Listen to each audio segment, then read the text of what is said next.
Bone fire के ठीक सामने बैठी थी वो ठीक बोन फायर के सामने बैठी थी। बोन फायर से निकलने वाली आग उसके चेहरे पर पड़ रही थी। गोल दायरे में लगी थी लकड़ियां बोन फायर में। जब चिंगारियां बूंद बूंद करके गिर रही थी, मानो लग रहा था टूट कर कोई तारा गिर रहा हो। सुर्ख लाल और पीला तारा, एकदम चमकदार और चटकीला भी।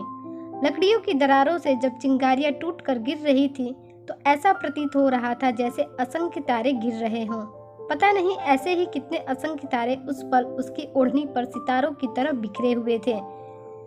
ऑक्सीजन होने के कारण रिजॉर्ट में ज्यादा भीड़ नहीं ऑफ सीजन होने के कारण रिजॉर्ट में ज्यादा भीड़ नहीं थी, तो कॉटेज में कुछ ही कमरों में लोग रह रहे थे।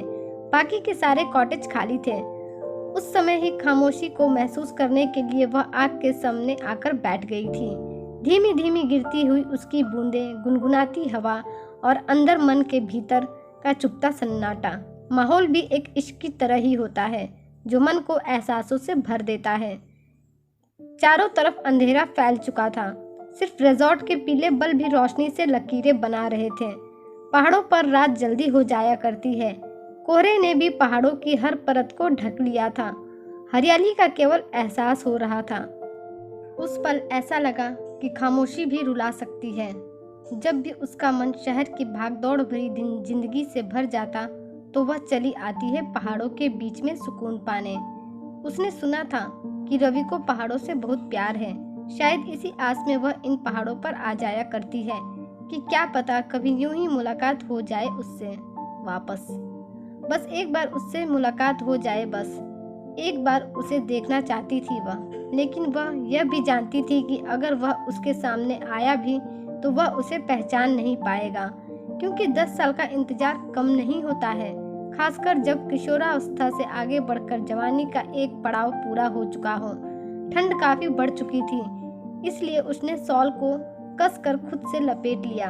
वह कुछ देर अभी और बैठना चाहती थी, इसलिए उसने इशारों से चौकीदार को यह बात बताई। उन दोनों का इश्क बस एक दूसरे को देखने तक का था। ज्यादातर वह खिड़कियों से एक दूसरे को देखते थे, पर कभी उनकी बातें नहीं हुई थी।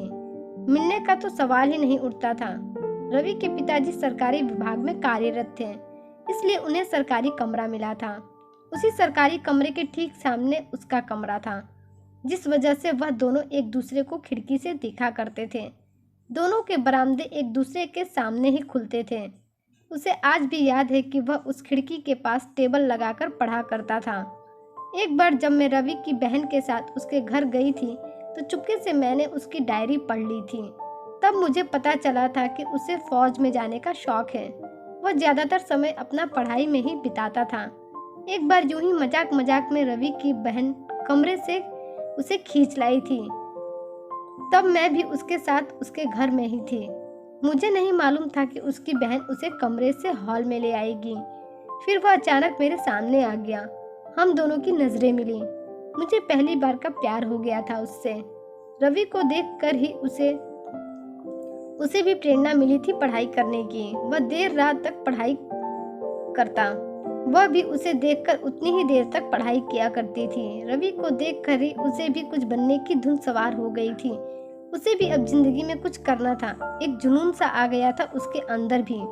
उन दोनों की नजरें जब कभी एक दूसरे से टकराती तो दिल बेचैन हो उठता था। वह हमेशा यही सोचती, पता नहीं रवि उसके बारे में क्या सोचता है, लेकिन उसकी कभी हिम्मत ना हुई पूछने की। उसे अब सजना संवरना अच्छा लगने लगा था। वह दिन भर अब रवि के ख्यालों में खोई रहती थी और अपना ज्यादातर समय वह खिड़की के पास ही बिताती थी, इस आस में कि वह रवि को एक नजर देख सके। 12वीं की कक्षा में रवि ने टॉप किया था। मैं भी अपनी क्लास में सेकंड आई थी। 12वीं के बाद रवि ने आर्मी ज्वाइन कर लिया।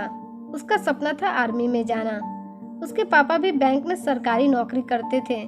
फिर वे भी रिटायर हो गए तो वे लोग उस जगह से दूसरी जगह चले गए, तो उसे भी जाना पड़ा। रवि के बाद वो किसी और से फिर कभी प्यार नहीं कर पाई।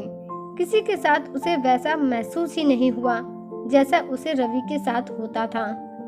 उसने खुद को भी काफी समझाने की कोशिश की कि वह बस एक सपना था जो कब का हवा बनकर उड़ चुका है, लेकिन फिर भी उसका मन नहीं मानता था। वह यह भी जानती थी कि वह तो उसे भूल भी चुका होगा, लेकिन वह बावरी सपनों में जीती थी, खुद पर हंसती थी, खुद को समझाती। फिर भी उसे हर आने जाने वाले चेहरे में अपने रवि को ढूंढा करती थी। कॉटेज नंबर 2 के मेहमान ने जब आवाज लगाई, चौकीदार थोड़ा गर्म पानी चाहिए, यह आवाज कुछ जानी पहचानी लगी। वह दूर ही खड़ा था। अचानक फिर वह उसके करीब आता गया। उसके दिल की धड़कन बढ़ती जा रही थी। उसे यह एहसास कुछ जाना पहचाना लग रहा था। वह अब उसके सामने आकर खड़ा हो गया था। आग से टूट टूट कर गिरती लकड़ियों की रोशनी में उसका चेहरा सुर्ख दिखाई पड़ रहा था। उसका दिल जोरों से धड़क रहा था। जीन्स और जैकेट में वह उसके सामने आ गया था। उसने कहा, क्या मैं कुछ देर के लिए यहाँ बैठ सकता हूँ, रानी?